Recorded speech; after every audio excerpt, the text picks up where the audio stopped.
اس کہانی کو ہولڈن کاول فیلڈ نامی نوجوان نے بیان کیا ہے۔ ہولڈن کو کہانی سنانے کے دوران اپنی جگہ ٹھیک طرح یاد نہیں ہے، لیکن وہ یہ واضح کرتا ہے کہ وہ دماغی ہسپتال یا سینیٹوریم میں زیر علاج ہے۔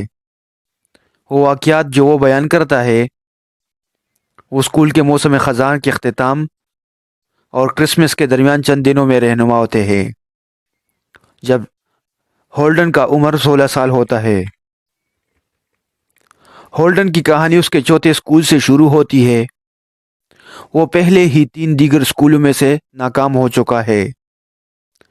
پینسی اسکول میں بھی وہ اپنی 5 میں سے 4 کلاسوں میں فیل ہو چکا ہے، اور اسے نوٹس موصول ہوا ہے کہ اسے اسکول سے نکال دیا جائے گا۔ وہ الوداع کہنے کے لیے اپنے بزرگ ہسٹری ٹیچر اسپینسر سے ملنے جاتا ہے، لیکن جب اسپینسر اس کی خراب تعلیمی کارکردگی پر اسے سرزنش کرنے کی کوشش کرتا ہے تو ہولڈن ناراض ہو جاتا ہے۔ ہاسٹل میں واپس ہولڈن اپنے غیر صحت مند پڑوسی اکلے اور اس کے اپنے روم میٹ اسٹریڈلیٹر سے مزید چڑچڑا ہے۔ اسٹریڈلیٹر ایک لڑکی سے ڈیٹ پر جاتا ہے جس سے ہولڈن ڈیٹ کرتا تھا اور جس کی وہ اب بھی تعریف کرتا ہے۔ شام کے دوران ہولڈن اسٹریڈلیٹر سے جین کے ساتھ جانے پر پریشان ہوتا ہے۔ اس سے اس کے بارے میں اصرار سے سوال کرتا ہے کہ آیا اس نے اس کے ساتھ جنسی تعلق قائم کرنے کی کوشش کی تھی۔ اسٹریڈلیٹر ہولڈن کو چھیڑتا ہے، جو غصے میں آ کر اسٹریڈلیٹر پر حملہ کرتا ہے۔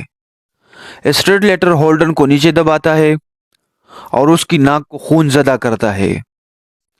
ہولڈن فیصلہ کرتا ہے کہ وہ پینسی اسکول سے تنگ آ چکا ہے اور وہ 3 دن پہلے منہٹن جائے گا، ہوٹل میں قیام کرے گا اور اپنے والدین کو یہ نہیں بتائے گا کہ وہ واپس آ گیا ہے۔ نیو یارک جانے والی ٹرین میں ہولڈن اپنے ایک پینسی ساتھی طالب علم کی ماں سے ملا۔ اگرچہ وہ سوچتا ہے کہ یہ طالب علم مکمل نکما ہے، لیکن وہ عورت کو کہانیاں سناتا ہے کہ اس کا بیٹا کتنا شرمیلا ہے اور اسکول میں اس کی کتنی عزت کی جاتی ہے، اور کئی لوگوں کو فون کرنے پر غور کرتا ہے، لیکن مختلف وجوہات کی بنا پر وہ اس کے خلاف فیصلہ کرتا ہے۔ وہ ٹیکسی میں بیٹھتا ہے اور ٹیکسی ڈرائیور سے پوچھتا ہے کہ جب جھیل جم جاتی ہے تو سینٹرل پارک میں بطخیں کہاں جاتی ہے، لیکن اس کا سوال ڈرائیور کو پریشان کرتا ہے۔ ہولڈن ٹیکسی ڈرائیور کو اسے ایڈمونٹ ہوٹل لے جاتا ہے۔ ایڈمونٹ میں اپنے کمرے سے ہولڈن مخالف ونگ میں کچھ مہمانوں کے کمروں میں دیکھ سکتا ہے۔ اس نے دیکھا کہ ایک آدمی ریشمی جرابیں، اونچی ایڑی چولی، کارسٹ اور شام کا گاؤن پہنا ہوا ہے۔ اس نے ایک دوسرے کمرے میں ایک مرد اور ایک عورت کو باری باری اپنے مشروبات کے منہ ایک دوسرے کے چہروں پر تھوکتے ہوئے اور پراسرار انداز میں ہنستے ہوئے دیکھا۔ وہ جوڑے کے رویے کو جنسی کیل کی ایک شکل سے تعبیر کرتا ہے اور اس سے پریشان اور بیدار ہوتا ہے۔ 2 سگریٹ پینے کے بعد وہ فیتھ کیونڈش کو فون کرتا ہے، ایک ایسی عورت جسے وہ کبھی نہیں ملا تھا، لیکن جس کا نمبر اسے پرنسٹن میں ایک جاننے والے سے ملا تھا۔ ہولڈن کا خیال ہے کہ اسے یہ سن کر یاد ہے کہ وہ اسٹرائی پر ہوا کرتی تھی اور اسے یقین ہے کہ وہ اسے اپنے ساتھ جنسی تعلق کرنے پر آمادہ کر سکتا ہے۔ وہ اسے کال کرتا ہے اور اگرچہ وہ پہلے تو ایک مکمل اجنبی کی طرف سے اتنی دیر سے بلائے جانے پر ناراض ہوتی ہے، لیکن آخر کار وہ اگلے دن ملنے کا مشورہ دیتی ہے۔ ہولڈن اتنا لمبا انتظار نہیں کرنا چاہتا اور میٹنگ کا اختتام کیے بغیر ہینگ اپ ختم کر دیتا ہے۔ ہولڈن نیچے لیونگ روم میں جاتا ہے اور ایک میز پر بیٹھ جاتا ہے، لیکن ویٹر کو احساس ہوتا ہے کہ وہ کنوارا ہے اور اس کی خدمت کرنے سے انکار کر دیتا ہے۔ وہ 30 کی دہائی میں 3 خواتین کے ساتھ چھیڑ چھاڑ کرتا ہے جو ایسا لگتا ہے کہ وہ شہر سے باہر ہے اور زیادہ تر کسی مشہور شخصیت کی جھلک دیکھنے میں دلچسپی رکھتی ہے۔ اس کے باوجود ہولڈن ان کے ساتھ رقص کرتا ہے اور محسوس کرتا ہے کہ وہ سنہرے بالوں والی لڑکی کے ساتھ آدھی محبت میں ہے۔ آخر کار وہ ان دونوں کا خرچہ ادا کرتا ہے۔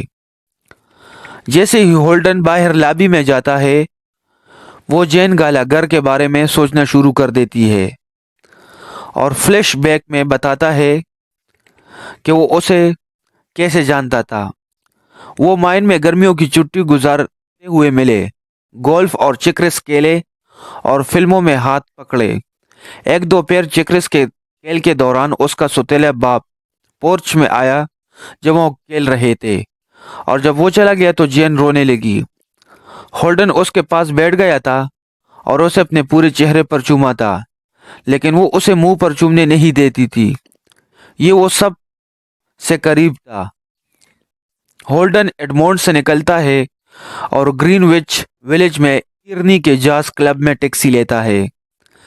ایک بار پھر وہ ٹیکسی ڈرائیور سے پوچھتا ہے کہ سینٹرل پارک میں سردیوں میں بطخیں کہاں جاتی ہے، اور یہ ڈرائیور پہلے والے سے بھی زیادہ چڑچڑا ہے۔ ہولڈن ایرنی کی ایک میز پر اکیلا بیٹھا ہے اور دوسرے سرے پر ستونوں کو ناپسندیدگی سے دیکھ رہا ہے، اور وہ اپنے بڑے بھائی کی سابقہ گرل فرینڈ میں سے ایک للیان سیمنز سے دوڑ کر بھاگ جاتا ہے، جو اسے اپنے پاس بیٹھنے کی دعوت دیتی ہے۔ ہولڈن کا کہنا ہے کہ وہ اسے کسی اور سے ملنے کے لیے وہاں آیا ہے اور اسے جلدی ایڈمونٹ واپس جانا ہے۔ موریس ایڈمونٹ میں لفٹ آپریٹر ایک طوائف کو ہولڈن کے کمرے میں $5 بھیجنے کی پیشکش کرتا ہے، اور ہولڈن اس سے اتفاق کرتا ہے۔ ایک نوجوان عورت اس کے دروازے پر پہنچتی ہے۔ وہ اپنا لباس اتارنا شروع کر دیتی ہے، لیکن ہولڈن کو کچھ عجیب محسوس ہوتا ہے، اور وہ اس سے کہتے ہیں کہ ابھی کچھ ہفتے پہلے اس کی ریڑھ کی ہڈی کا آپریشن ہوا ہے، اور وہ اس کے ساتھ گفتگو کرتا ہے، لیکن وہ اسے بہرحال ادائیگی کرنے کی پیشکش کرتا ہے۔ وہ اس کی گود میں بیٹھتی ہے اور اس سے گندی باتیں کرتی ہے، لیکن وہ اسے $5 دینے اور اسے دروازہ دکھانے پر اصرار کرتا ہے۔ سنی موریس کے ساتھ واپس آتا ہے، جو ہولڈن سے مزید $5 مانگتا ہے۔ جب ہولڈن ادائیگی کرنے سے انکار کرتا ہے تو موریس اس کے پیٹ میں گونسا مارتا ہے اور اسے فرش پر گرا دیتا ہے، جبکہ سنی اس کے بٹوے سے $5 لے لیتا ہے۔ ہولڈن بستر پر چلا جاتا ہے۔ وہ اتوار کو 10 بجے اٹھتا ہے اور سلی ہیس کو فون کرتا ہے، ایک پرکشش لڑکی جس سے وہ ماضی میں ڈیٹ کر چکا ہوتا ہے۔ وہ براڈوے کے ڈرامے کی نمائش کے لیے ملنے کا بندوبست کرتے ہیں اور ایک سینڈوچ بار میں ناشتہ کرتا ہے، جہاں وہ رومیو اور جولیٹ کے بارے میں 2 راہباؤں سے بات کرتا ہے۔ وہ راہباؤں کو $10 دیتا ہے اور جین گالاگر کو فون کرنے کی کوشش کرتا ہے، لیکن اس کی ماں فون کا جواب دیتی ہے اور اس نے فون بند کر دیا ہے۔ وہ اپنی چھوٹی بہن فوبی کو تلاش کرنے کے لیے ٹیکسی لے کر سینٹرل پارک جاتا ہے، لیکن وہ وہاں نہیں ہوتی۔ وہ فوبی کی اسکول کے ساتھیوں میں سے ایک کی اسکیٹ کو سخت کرنے میں مدد کرتا ہے اور لڑکی اسے بتاتی ہے کہ فوبی میوزیم آف نیچرل ہسٹری میں ہو سکتی ہے، اگرچہ وہ جانتا ہے کہ فوبی کی کلاس اتوار کو میوزیم میں نہیں ہوگی، اور وہ بہرحال وہاں جاتا ہے۔ لیکن جب وہ وہاں پہنچتا ہے تو اس نے اندر نہ جانے کا فیصلہ کیا اور اس کے بجائے سلی سے ملنے کے لیے بلمور ہوٹل میں ٹیکسی لے لی۔ ہولڈن اور سلی ڈرامے میں جاتے ہیں اور ہولڈن ناراض ہے کہ سلی ایک لڑکے سے بات کرتی ہے جسے وہ انڈور سے جانتی ہے۔ سلی کی تجویز پر وہ آئس سکیٹ کرنے ریڈیو سٹی جاتے ہیں۔ وہ دونوں خراب اسکیٹنگ کرتے ہیں اور اس کے بجائے میز پر بیٹھ جاتے ہیں۔ ہولڈن سلی کو سمجھانے کی کوشش کرتا ہے کہ وہ اسکول میں کیوں نہ خوش تھا، اور در حقیقت اس پر زور دیتا ہے کہ وہ اپنے ساتھ میساچوسیٹس یا مونٹ بھاگ جائے اور ایک کیبن میں رہے۔ جب وہ انکار کرتی ہے تو وہ اس پر تنقید کرنا شروع کر دیتا ہے۔ آخر کار وہ وہاں سے بھاگ جاتی ہے۔ ہولڈن نے جین کو دوبارہ فون کیا، لیکن کوئی جواب نہیں ملا۔ وہ کارل لوئس کو بلاتا ہے، ایک نوجوان جو ہورٹن اسکول میں ہولڈن کا اسٹوڈنٹ ایڈوائزر رہ چکا ہے۔ اور جو اب کولمبیا یونیورسٹی کا طالب علم ہے۔ لوئس رات کے کھانے کے بعد پینے کے لیے اس سے ملنے کا بندوبست کرتا ہے اور ہولڈن وقت کو ضائع کرنے کے لیے ریڈیو سٹی میں ایک فلم دیکھنے جاتا ہے۔ ہولڈن اور لوئس سیٹن ہوٹل میں ویکر بار میں ملتے ہیں۔ ووٹن میں لوئس نے کچھ لڑکوں کے ساتھ جنسی تعلق کے بارے میں کھل کر بات کی تھی اور ہولڈن نے اسے ایک بار پھر اس کے بارے میں بات چیت کی طرف راغب کرنے کی کوشش کی۔ لوئس ہم جنس پرست مردوں اور لوئس کی چینی گرل فرینڈ کے بارے میں ہولڈن کے نابالغ تبصروں سے ناراض ہو جاتا ہے اور وہ جلد چھوڑنے کا بہانہ بناتا ہے۔ ہولڈن اسکاچ پینا جاری رکھتا ہے اور پیانو ویدک اور گلوکار کو سنتا ہے۔ کافی نشے میں ہولڈن نے سلی ہیس کو ٹیلی فون کیا اور کرسمس کے موقع پر اپنے منصوبوں کے بارے میں بڑبڑایا۔ پھر وہ سینٹرل پارک کی جھیل میں جاتا ہے جہاں وہ بچپن میں بطخوں کو دیکھا کرتا تھا۔ اسے ڈھونڈنے میں کافی وقت لگتا ہے۔ اس کے بعد وہ اپنی ہی اپارٹمنٹ کی عمارت میں گھسنے اور اپنی بہن فوبی کو جگانے کا فیصلہ کرتا ہے۔ وہ فوبی کو کے سامنے یہ تسلیم کرنے پر مجبور ہے کہ وہ اسے اسکول سے نکال دیا گیا تھا، جس سے وہ اس پر غصہ ہو جاتی ہے۔ جب وہ یہ بتانے کی کوشش کرتا ہے کہ وہ اسکول سے نفرت کیوں کرتا ہے تو وہ اس پر کچھ بھی پسند نہیں کرنے کا الزام لگاتی ہے۔ ہولڈن نے انگریزی کے اپنے سابق استاد مسٹر انٹولونی کو فون کیا، جو ہولڈن کو بتاتا ہے کہ وہ اس کے اپارٹمنٹ میں اس سے ملے۔ مسٹر انٹولونی ہولڈن سے اس کے اخراج کے بارے میں پوچھتا ہے اور اسے اپنے مستقبل کے بارے میں مشورہ دینے کی کوشش کرتا ہے۔ ہولڈن اپنی نیند چھپا نہیں سکتا اور مسٹر انٹولونی نے اسے صوفے پر بٹھا دیا۔ ہولڈن بیدار ہو کر مسٹر انٹولونی کو اپنی پیشانی پر ہاتھ مارتے ہوئے دیکھتا ہے۔ یہ سوچ کر مسٹر انٹولونی جنسی زیادتی کرنے کا کوشش کر رہا تھا۔ ہولڈن نے عجلت میں خود کو غذر کیا اور چلا گیا۔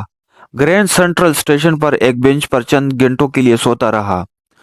ہولڈن فوبی کے ساتھ اسکول جاتا ہے اور اسے ایک نوٹ بھیجتا ہے جس میں کہا جاتا ہے کہ وہ گھر سے خیریت سے جا رہا ہے اور اسے عجائب گھر میں کھانے کے وقت اس سے ملنا چاہیے۔ جب فوبی پہنچتی ہے تو وہ کپڑوں سے بھرا سوٹ کیس لے جاتی ہے اور اس نے ہولڈن سے کہا کہ وہ اسے اپنے ساتھ لے جائے۔ اس نے غصے سے انکار کر دیا اور وہ روتی ہے اور پھر اس سے بات کرنے سے انکار کر دیتی ہے، یہ جانتے ہوئے کہ وہ اس کا پیچھے کرے گی۔ وہ چڑیا گھر چلا جاتا ہے اور موسلادھار بارش شروع ہو جاتی ہے، لیکن ہولڈن اپنی بہن کو کیروسل پر سوار ہوتے دیکھ کر اتنا خوش ہے کہ آنسو کے قریب ہے۔